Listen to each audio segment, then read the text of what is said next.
Hello বন্ধুরা, চলে এলাম ফের একটা নতুন মাছ ধরা ভিডিও নিয়ে। তো সর্বপ্রথম তোমাদের দেখাচ্ছে একটা বোয়াল মাছ, কি জন্য হলেও 3-3.5 কেজি ওজন হবে। তো দেখতেই পাচ্ছ, আজকে আমরা খুবই খুশি, আমাদের এইটা নিয়ে জালে দুটো বোয়াল মাছ পড়লো। তো এর আগেও একটা বোয়াল মাছ পড়েছিল, তোমাদের ঘরে ভিডিও দেখিয়েছি। তো এই বোয়াল মাছটা দেখো বন্ধুরা, এই জায়গা থেকেই পেয়েছি। তো জালটা লাগানো হচ্ছে এবং তো জাল কাটানোর সময় সব লোকগুলোকে লাগেনি, তো তাই ভিডিও করতে বললাম। তো এবং জাল লাগিয়ে পানা তাড়িয়ে এসে আর ভিডিওটা তোমাদেরকে দেখাতে পারিনি।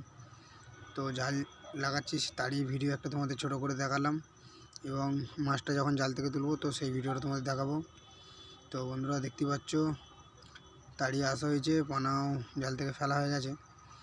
তো দেখতেই পাচ্ছ, জালে শুধু বোয়াল মাছ নয়, আরও কিছু শোল মাছও পড়েছে, শিঙি মাছ আছে। ভিডিওটা দেখতে থাকো। তো বন্ধুরা, আরও কত কী মাছ পড়েছে সেটা সবই তোমাদের দেখতে হবে এই ভিডিওর মাধ্যমে। এবং যদি আমার মাছ ধরা ভিডিও তোমাদের ভালো লাগে তো অবশ্যই লাইক শেয়ার করে দাও এবং চ্যানেলটাকে ফলো করে রাখো। তো তোমাদের জন্য ফুল ভিডিও করার চেষ্টা করব আমি, এবং তোমাদের ঘরে মাছ ধরার ফুল ভিডিওটা দেখানোর চেষ্টা করব। তো অবশ্যই ভিডিওটা দেখে লাইক ও শেয়ার করে দাও, যাতে তোমাদের জন্য এরকম নতুন নতুন মাছ ধরার ভিডিও করতে আমাদের ভালো লাগে, এবং তোমাদের ঘরে দেখাতে পারি যে আমরা কীভাবে মাছ ধরি বর্ষার সময়, এবং এই ঘুঁচে গেলে কীভাবে মাছ ধরি, সব ভিডিওগুলি ছাড়তে পারবো। তো বন্ধুরা দেখতে পাচ্ছ, বোয়াল মাছটা উঠে গেছে। তো এখানে আমি খুবই খুশি। তো দেখতেই পাচ্ছ, আগে আমি ছুটে গিয়ে ধরলাম বোয়াল মাছটাকে, তোমাদের ঘরে তুলে দেখানোর চেষ্টা করছি।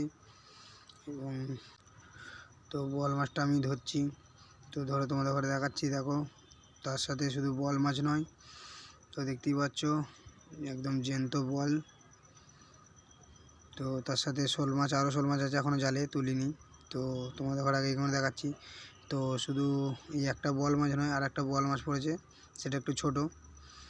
তো তোমাদের সেটাও দেখাবো। তো আরও অনেক রকম মাছ আছে এতে।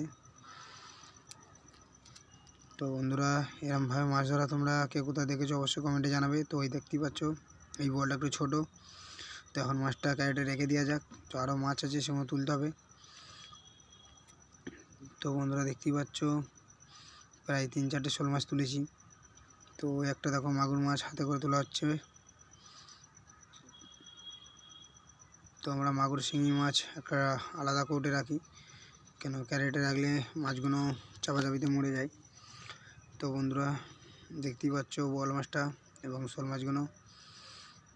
তো তোমাদের ফুল ভিডিওটা দেখাতে পারিনি। তো এবং যারা যারা আমার ভিডিও দেখো নিশ্চয়ই দেখেছো যে কীভাবে জাল লাগাই এবং কীভাবে তাড়িয়ে আসি। তো দেখতেই পাচ্ছ বন্ধুরা, চলো দেখা হবে পরের ভিডিও।